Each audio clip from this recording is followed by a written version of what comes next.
पता है, जिंदगी हमें कभी कभी कुछ ऐसे सबक सिखाती है जो आसान तो बिल्कुल नहीं होते, लेकिन शायद सबसे जरूरी होते हैं। तो आज हम उन्हीं गहरे सबकों की एक यात्रा पर चलने वाले हैं, वो सबक जो हमें असल में जीना सिखाते हैं। तो चलिए शुरुआत करते हैं एक बहुत ही शक्तिशाली और हाँ, थोड़ी कड़वी लगने वाली सच्चाई से।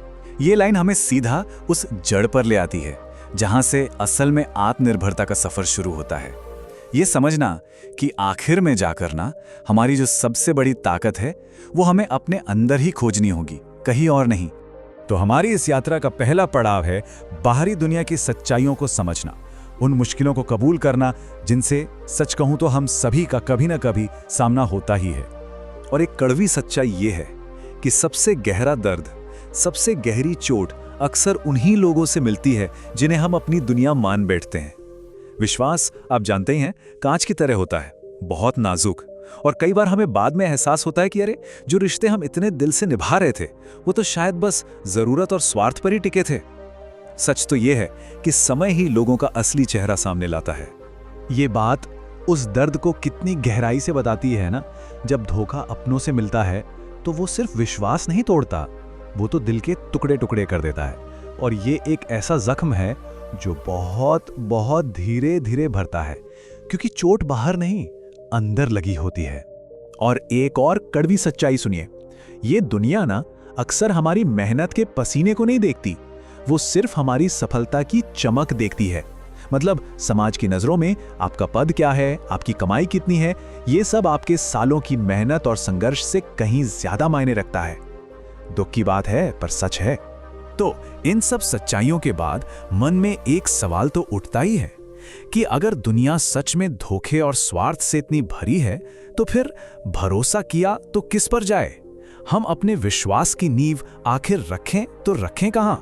और बस यहीं से हमारी कहानी का दूसरा और शायद सबसे जरूरी हिस्सा शुरू होता है। देखिए, समाधान बाहर किसी भरोसेमंद इंसान को खोजने में नहीं है, बल्कि अपने ही भीतर की उस अटूट शक्ति को जगाने में है जो हमेशा हमेशा हमारे साथ रहती है।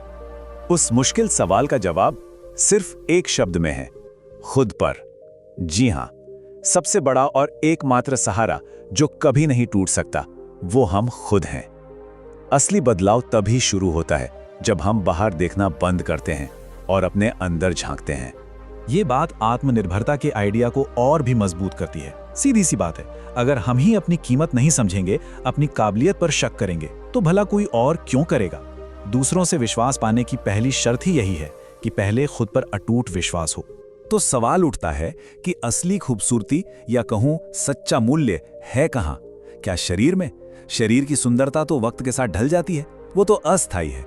लेकिन जो चरित्र की सुंदरता है, हमारे संस्कार, हमारे कर्म, वो हमेशा हमारे साथ रहते हैं। हमारी असली पहचान हमारे चेहरे से नहीं, बल्कि हमारे कर्मों, विचारों और हमारे मूल्यों से ही बनती है। और ये एक बहुत जरूरी सिद्धांत है। जरा सोचिए, ऐसी कोई भी कामयाबी जो अपना आत्मसम्मान खोकर खुद की नजरों में गिरकर हासिल की गई हो, वो आखिर में सिर्फ खोखली लगती है।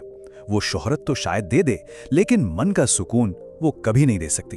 तो चलिए अब देखते हैं कि ये जो अंदर की ताकत है, ये आती कहां से है। सच तो ये है कि ये बस खोजने से नहीं मिलती, इससे तो मुश्किलों की आग में खड़ा जाता है, तराशा जाता है। क्या बेहतरीन मिसाल है ये, है ना, कि जैसे कुम्हार घड़े को आकार देने के लिए उसे थपथपाता है, वैसे ही जिंदगी हमें कठिनाइयों से आकार देती है। याद रखिए, जीवन की चुनौतियां और मुश्किलें हमें तोड़ने के लिए नहीं आती, बल्कि एक बेहतर और मजबूत आकार देने के लिए आती हैं। हर ठोकर हमें कमजोर नहीं और ज्यादा मजबूत बनाती है। तो संदेश एकदम साफ है, मुश्किलों से भागना नहीं है, उन्हें अपनाना है, उन्हें अपने विकास का, अपनी ग्रोथ का एक जरूरी हिस्सा मानना है। क्योंकि यही वो मुश्किलें हैं जो हमें निखारती हैं, हमें संवारती हैं और हमें वो इंसान बनाती हैं जो हम असल में बन सकते हैं। तो फिर एक सफल इंसान की असली परिभाषा क्या हुई?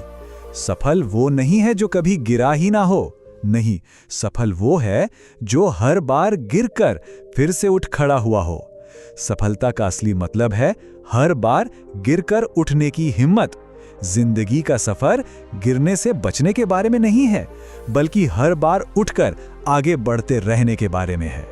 अब हम अपनी इस यात्रा के अंतिम पड़ाव पर पहुंच गए हैं। यहाँ हम उस ज्ञान पर बात करेंगे जो हमें बाहरी दुनिया की उथल-पुथल के बीच मन की सच्ची शांति की ओर ले जाता है। मन की शांति के लिए यहाँ 2 बहुत जरूरी सूत्र बताए गए हैं। पहला है माफ करना। याद रखिए, माफी दूसरों के लिए नहीं, अपने लिए होती है। ये हमारे ही मन के बोझ को हल्का करती है। और दूसरा सूत्र है अनदेखा करना। मतलब हर बात पर रिएक्ट करना जरूरी नहीं है। कुछ चीजों को नजरअंदाज करके हम खुद को नेगेटिविटी से बचाते हैं। अहंकार और संस्कार के बीच का ये जो फर्क है ना, इसे समझना बहुत जरूरी है। देखिए, अहंकार की खुशी दूसरों को झुकाने में होती है, वो अपनी जीत मानता है, जबकि संस्कार वो एक कीमती रिश्ते को बचाने के लिए खुद झुकने में बड़प्पन समझता है। और आखिर में रिश्ते अहंकार से नहीं, संस्कारों से ही बचते हैं। और कभी-कभी सबसे ताकतवर जवाब होता है मौन, खामोशी। ये सिर्फ शब्दों की कमी नहीं है, बल्कि ये फालतू की बहसों से ऊपर उठकर अपने अंदर की आवाज सुनने का एक तरीका है। सच मानिए, मौन में वो शक्ति है जो दुनिया के शोर में कभी नहीं मिल सकती। और आखिर में अपनी मन की शांति को बचाने के लिए ये एक बहुत ही प्रैक्टिकल सलाह है। दूसरों के शब्दों को, उनकी राय को अपने दिल पर असर करने देना बंद कर दीजिए। जब हम ऐसा करना सीख जाते हैं ना, तभी हमें अपना असली रास्ता साफ दिखाई देता है। दूसरों की राय के शोर में अपनी आवाज को मत खोने दीजिए। तो इन सभी सबकों के बाद एक सवाल हम सब के लिए है, जिंदगी ने हमें अब तक का सबसे बड़ा सबक क्या सिखाया है?